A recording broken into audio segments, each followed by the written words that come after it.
ஒரு சுவையான மனதில் நான் என்றும் நினைத்துக் கொண்டிருக்கிற ஒரு செய்தி. 1984ஆம் ஆண்டு பிப்ரவரி திங்கள் 12ஆம் நாள் புரட்சித் தலைவர் எம்ஜிஆர் அவர்களோடு காரில் பயணித்துக் கொண்டிருக்கிறேன். மேற்கு கே நகர் பக்கம் கார் போகிறது. ஒரு இடத்தில் கூட்டம் நிறைய நின்று கொண்டிருந்தார்கள். என்ன என்று கேட்டால், இதுவும் வில்லிவாக்கம் தொகுதியில் தான் வருகிறது, ரேஷன் கடை என்று நான் சொன்னேன்.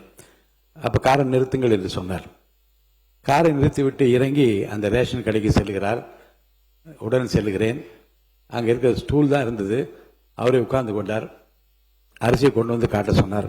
கையில் வைத்து அரிசியை பார்த்தார்.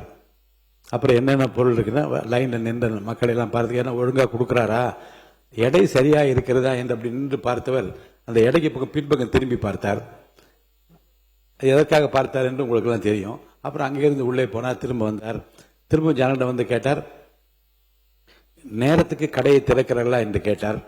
அவங்க எல்லாம் வந்து கடைக்காரருக்கு பக்கமாக ஒழுங்காக திறக்கிறார்கள் என்று சொன்னார். சிரித்துக்கொண்டே காருக்கு வருகிற போது என் கையை பிடி சொன்னார், இது ஒழுங்காக இருக்கிற வரைக்கும் திரும்ப திரும்ப நாம் ஆட்சிக்கு வருவோம் என்று சொன்னார். அதனால நீங்கள் எல்லாம் பேசுகிற போது என் நினைவுகள்லாம் பின்னோக்கி திரும்பி, அதுவும் குறிப்பாக உணவுத்துறை அமைச்சர் ரொம்ப தெளிவாக என்னென்ன மாற்றங்கள்லாம் நடந்து கொண்டிருக்கு என்று சொல்லுகிற போது, மத்திய தொகுப்பில் இருந்து தமிழ்நாட்டுக்கு அரிசி அப்போது குறைக்கப்பட்டது அவருடைய ஆட்சியில். உடனே வந்து கடற்கரையில் உண்ணாவிரதம் உட்கார்ந்தார். என்ன சொன்னார் என்றால், மத்திய தொகுப்பிலிருந்து அரிசி குறைக்கப்பட்டால் என்னுடைய ரேஷன் கடைக்கு அரிசி போக முடியாது. அப்ப ரேஷன் கடைக்கு அரிசி போகவில்லை என்றால் மக்கள் பாதிக்கப்படுவார். இன்னும் உண்ணாவிரதம் என்று உட்கார்ந்து விட்டார்.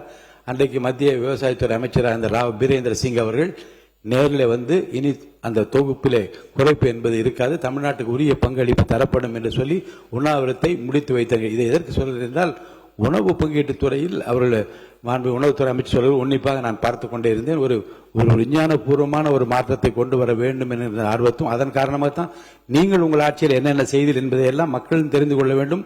அதற்குரிய மாற்றங்களை எப்படியெல்லாம் கொண்டு வந்திருக்கின்றன என்பதை மக்களுக்கு தெரிவதன் மூலமாக ஒரு தரமான அரிசியை மட்டுமல்ல, ஒரு தரமான ஆட்சியை தருவதற்கு என்ன நடந்து கொண்டிருக்கிறது என்பதை மக்களுக்கு தெளிவுபடுத்த வேண்டும் என்பதற்காகத்தான் இதை அனுமதித்துக் கொண்டே இருக்கிறேன்.